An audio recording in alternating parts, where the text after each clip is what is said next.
Sizzling 64 to move into a share of the lead with 5 under your last 6 holes and the eagle at the last. What kind of got into you those last 6? What sparked you? I made 2 really nice putts. Number 4, it was a long putt, and number 9 was a long putt. Both were probably, I was going to say the longest 2 putts of the year, but that's clearly obvious. But in a long time, felt like those 2 putts were gaining some ground pretty heavily. So other than that, just kind of kept the ball in front of me. I still made some mistakes on the front, but a little rusty off the off season. But all in all, definitely happy. Mentioning a little rusty, in what way would you say you felt rusty, and did that go away once you got on the course, or did you still feel a little of that working your way back into it? It was just a couple ball striking things, some iron shots that weren't as solid, not necessarily offline or short or long, just mishits. So that's just, it just needs to tighten up a little bit. I made up for it on those 2 long putts, but if you're going to win a golf tournament on the PGA Tour in 4 days, you don't have much room for error. So probably try to tighten that up a little bit. Hope the putts keep falling. Did you, during the off season, was there anything in particular that you worked on to sharpen up, or was it more general kind of maintenance? I definitely looked at some kind of historical data and some stats to try to see where I needed to improve. A good friend of mine, Mookie DeMoss, helped me a lot there. I wish he was coaching me, but he's coaching at the University of Georgia now, so pretty excited for him, and all the kids are going to be able to have someone that intelligent golf IQ as well as that good of a person to be at the University of Georgia. So it's rare to say a tour player's kind of jealous of some college kids about having a coach, but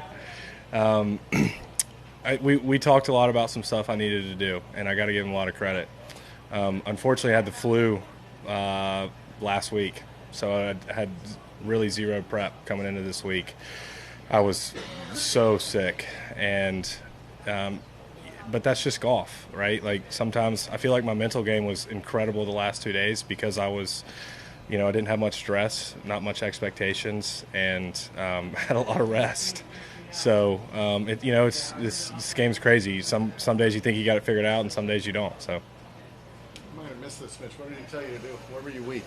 Where were you lacking? I was lacking out of the rough. I was lacking on some course management issues, depending on where the pin was, and I wasn't looking at where the pin was relative to what club I was hitting off the tee on some par 4s, and I didn't realize how big of an impact that was.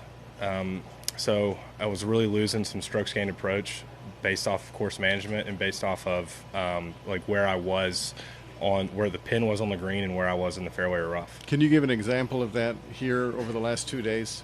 How you might have played it? Yeah, number 9. Number 9 today, I hit 2 iron off the tee. I never would have done that. Driver? You would have hit driver. I would have hit driver. Yeah. I've hit driver every time. The fairway kind of necks up there. The wind was down off the left. It just made my fairway tighter. I still could have hit driver. I remember telling Johnny walking off the tee, I was like, man, I just feel like I've felt like that was playing scared. And he goes, that was playing smart. And that's what it takes to win a golf tournament. And I went out and made eagle, so it was clearly a lot better. Yesterday I almost hit it out of bounds with driver, so 2 iron was the play there. Just as an example, sorry, I'm declining a spam call. 2 yesterday afternoon, straight downwind. Driver? Driver on 2 yesterday. Okay. Absolutely. You could have played back with an iron.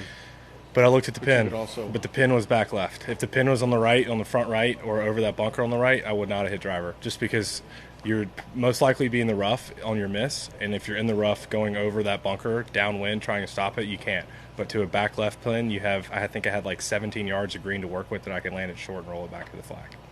And are you playing next week? I am. Okay. Is there anything this week or this season in general that you're hoping to prove to yourself? Is that something you think about at all into the season, or do you just stick to the day as best you can?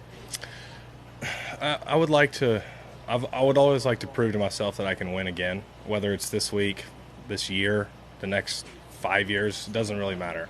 That's always what I want to do for me. I won early, and when you win early in your career, you feel like you're going to win often, and I haven't won often. I've only won that one time. So that's a personal goal of mine, but it's not going to come by trying.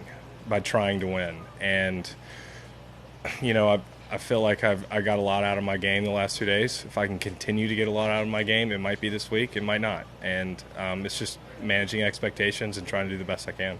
You said when you won Honda you talked about not playing. You don't have to play perfect golf to win. And something where when you're a kid, you might think you need to play perfect golf to win on the PGA Tour. Is that something that, as you move into contention on the weekend, you can pull from and keep from getting, I guess, frustrated about a bad shot or something, knowing that throughout the week it's okay to not be perfect?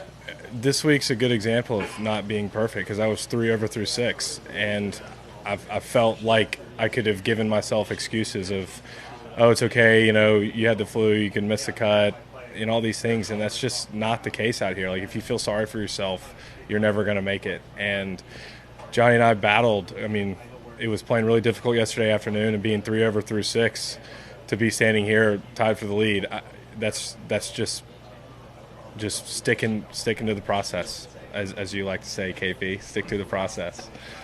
So again,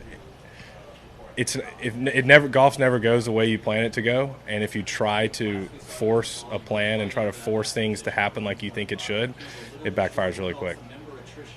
Awesome. The process. Yep, I appreciate it.